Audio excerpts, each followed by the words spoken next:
கத்துற? 1 மணி நேரமா தேடினுக்கிறேன். இந்த பீரோல என்னோட பூ போட்ட சட்டையை காணோம்.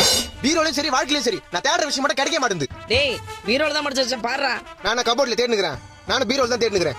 உன் புடவைங்க மட்டும் அப்படியே அடுக்கடுக்கா காஞ்சி பட்டு, மதுரை பட்டு, கன்னியாகுமரியில இருந்து செங்கல்பட்டு வரைக்கும் மச்சி அடிக்க வச்சிருக்கல. என் பூ போட்ட சட்டை மட்டும் எங்க காணோம்? இப்போ உன் சட்டையை தேடி எடுத்துட்டேன்னா நான் பட்டியை போட்டு பயணிக்கு போக சொல்றியா? சட்டை தேடி கொடுமா ஃபர்ஸ்ட். டைம் ஆகுது. இப்ப நான் தேடி எடுத்தனா தொடப்ப கடை தான். தொடப்பு கட்டல வேணாம், சட்டை தேடி கொடு. இரு இங்க சட்டை இருக்கட்டும். இருக்குதா? டேய் என் புடவைங்கடா. கீழே வந்தாலும் புடவை இங்க தான் இருக்குது. என் பூ போட்ட சட்டை எங்க? என்ன மூஞ்சி கருக்குதே? ஆத்திரமா வந்து தீஞ்சு வாசனை வருது. டேய் கேஸ் மேல பால் வச்சிட்டு வந்துட்டேன்டா. ஓ தீஞ்சு வாசனை அங்க தான் வருதா? ஐயோ மொத்த பாலும் போச்சு. ஏமா என் பூ போட்ட பூ உன்னால என்னாச்சு பாத்தியா? அம்மா பால் தீஞ்சு போச்சு. என் பூ போட்ட சட்டமா? டேய் இங்க பால் தீஞ்சு போச்சுன்ற பூ போட்ட சட்டையா? இந்த கருத்து நீ ஏன் பாத்துட்டு இருக்கற? என் பூ போட்ட சட்டையே இதாம்மா. பூ போட்ட சட்டை இதுதானா?